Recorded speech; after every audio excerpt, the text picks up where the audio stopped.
Bem, Garcia Pereira, e com este anúncio, o Governo dá aqui também um sinal que pode ser importante para recuperar a concertação social e conseguir trabalhar no pós-Troika em concertação social, já que havia, de facto, como dizia o Luís Gomes, um consenso em torno desta questão do aumento do salário mínimo.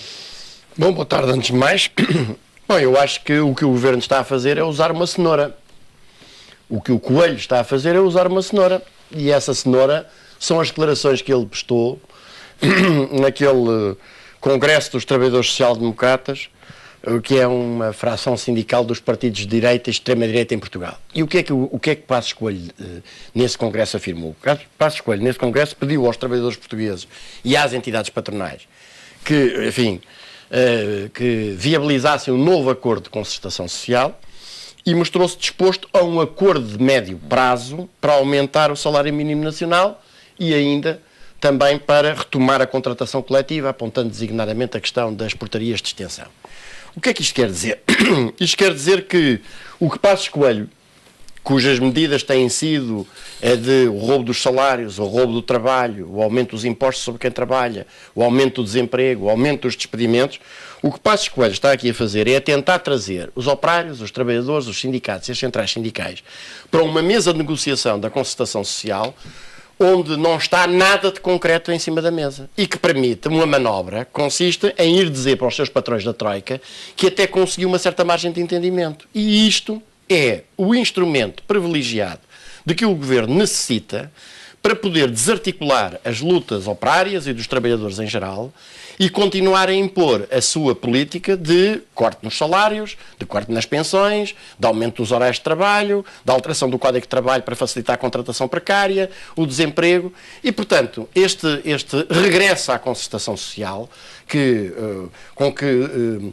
o Passos Coelho está a tentar acenar ao movimento sindical é uma armadilha em que os sindicatos, o movimento sindical dos trabalhadores não devem cair porque já têm experiência de que essa concertação social. Se recordarem, em 2011 houve um acordo de concertação social assinado pelos trabalhadores sindicais, neste caso a UGT, e foi com base nesse acordo de concertação social que foi possível introduzir alterações no Código de Trabalho e uma série de outras medidas, todas contra os trabalhadores, enquanto que nenhuma das medidas, aliás, sapientemente abstratas, constantes do dito acordo, que seriam pseudo-favoráveis aos trabalhadores, foi aprovada. E, portanto, os trabalhadores devem recusar, com certeza que devem negociar, mas recusar entrar nesta mistificação, nesta manobra mistificatória, que é o fingimento de um diálogo social de um governo, que é um governo de verdadeiro assalto ao bolso dos trabalhadores.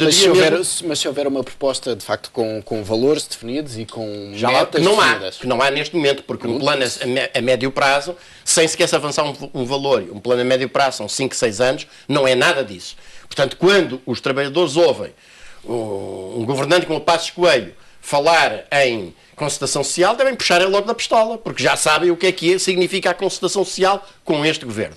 Isto não quer dizer que não devam discutir as duas questões que Passos Coelho, bem ciente de que há um número crescente de trabalhadores que já aprendeu o que é a concertação social de governos deste tipo, veio lançar para a mesa em abstrato, que é o salário mínimo nacional e o regresso à contratação coletiva e das portarias de extensão. Bom, e quanto a este segundo aspecto, o que há a dizer é pura e simplesmente revogar as medidas que foram adotadas e que não constavam sequer do memorando de entendimento, tal como elas foram aplicadas. E, portanto, é uma daquelas medidas cuja exigência democrática, laboral, é muito simples. Revogação pura e simples. Salário mínimo nacional. Bom, quanto ao salário mínimo nacional, é importante que os trabalhadores se batam pela sua alteração. Convém aqui recordar, ou sublinhar, em meu entender, 2 pontos. O primeiro é de que já com base num acordo do tempo do outro Pinóquio, neste caso Sócrates, havia um acordo de 2006 que permitia, ou que previa o sucessivo aumento do salário mínimo nacional, de forma a chegar aos 500 estar com outro valor. Que deveria ter chegado aos 500 euros. Em 2011, não só não passou para os 500 euros, como desde 2011 para cá, que está completamente paralisado. E, portanto, isto era para dizer que está-se a assistir, aliás, à consequência desta manobra do Governo, que é agora cada setor, cada dirigente político, cada dirigente empresarial avança o seu valor. Portanto, eu diria que já temos verdadeiramente valores para todos os gostos. O Van Zeller, o antigo presidente da CIP, e diz um valor. O GT, aliás, mostrando bem a sua natureza, é o valor mais baixinho, são os 500 euros. A CGTP é outro valor, o Bloco de Esquerda outro valor. Bom, vamos lá ver uma coisa. O salário mínimo nacional, eu acho que é importante salientarmos isto. Por um lado, o trabalho tem um preço social, que é o salário. E não se pode, sob pena de tratos de polé do piorio à própria produção económica, manter uma situação em que os trabalhadores são forçados a receber salários abaixo desse preço social. E esse preço social é o valor das despesas que o trabalhador tem que fazer para dispor da sua força de trabalho e reproduzi-la.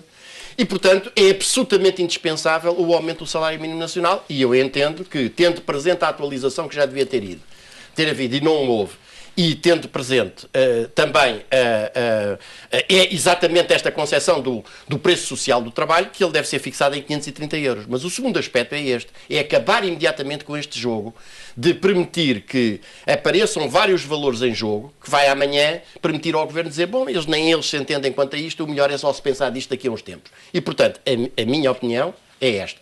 Denunciar a manobra mistificatória do chamamento a uma concertação social que só tem servido para liquidar e apunhalar pelas costas os trabalhadores, o que não quer dizer que os sindicatos e as centrais sindicais não se devam sentar à mesa da negociação, como é óbvio. O que devem é recusar liminarmente esta manobra. E, em relação à contratação coletiva, a revogação imediata das disposições do Código de Trabalho, que foram introduzidas exatamente com o propósito de liquidar a contratação coletiva e individualizar as relações de trabalho como uma forma de aumentar os poderes do empregador. Quanto ao salário mínimo, os trabalhadores devem, nas empresas, empresa a empresa, órgão a órgão, devem reunir-se e devem aprovar em plenário o valor que entendem que as centrais sindicais devem ir reclamar na mesa da negociação. E, pelas razões que apontei, deve ser os 530 euros.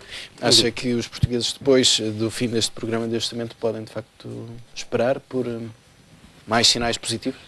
Quais sinais positivos? Começamos por aí. Este discurso é o discurso também do truque de mágica, porque e esta ideia, afinal, o engenheiro Luís Gomes já se converteu ao relógio do Portas. Também deve ir fazer a contagem, depois ainda, se calhar vai ter que parar o cronómetro, porque afinal não é exatamente naquela data, mas todos já percebemos. E os primeiros a perceberem isso são os banqueiros. Veja-se o significativo exemplo do Sr. Ulrich, que à Sorrelfa e rapidamente e em força se desfez de 50% da dívida portuguesa, também 50% da dívida italiana, mesmo perdendo cerca de 10% do valor dessa operação, e apresentou isso como um magnífico negócio. Ora, quando um banqueiro, o tal que dizia, ai, aguenta, apresenta como um magnífico negócio uma operação em que se vê livre da dívida, porque ele já percebeu que essa dívida é impagável e, portanto, que aqueles 6% que ocupavam nos ativos do banco não valiam cheta. E, portanto, fez como fazem sempre os banqueiros. Isto é, em perfeita coerência com os seus interesses, tratou de se desfazer de algo que ele sabia que não valia rigorosamente nada. E, afinal, já percebeu que o país não aguenta a pagar uma dívida daquelas. Em segundo lugar, saída limpa ou saída cautelar.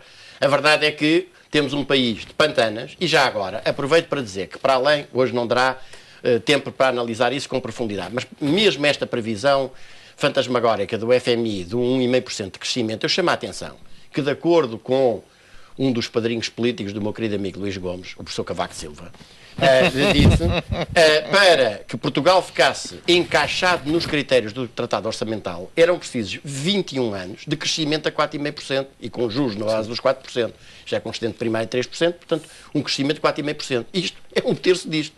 E, portanto, isto mostra bem, como nunca houve no mundo nenhum país que crescesse dessa forma durante 21 anos consecutivamente, isto mostra bem que o país está neste momento completamente endividado até às próximas 2 ou 3 gerações. E pior, não vale a pena manipular-se as estatísticas como o Governo está, aliás, habilmente a fazer neste momento, designadamente com o desemprego.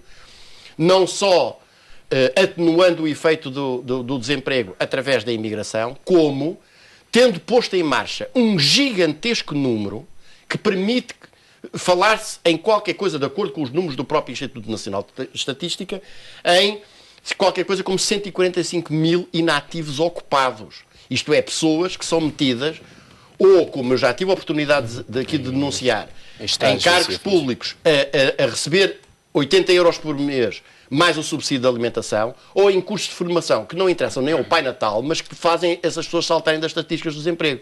E se nós formos navegando por entre esta floresta do engano, por exemplo, à procura dos números do desemprego estrutural ou do desemprego jovem qualificado, o que verificamos é que esse não só não diminuiu, como se agravou, o que é um indício claríssimo. Nós estamos perante um desemprego que é um desemprego que representa a destruição colossal das forças produtivas portuguesas. E, portanto, se não se altera este caminho, o resultado é apenas o que tem sido seguido até agora de forma acelerada. Nós temos mesmo de ter aqui um cronómetro. Que esta exigência dos 530 euros mensais para o salário mínimo, que há 3 anos que não é aumentado, dos 485 da altura, é, aliás, muito modesta.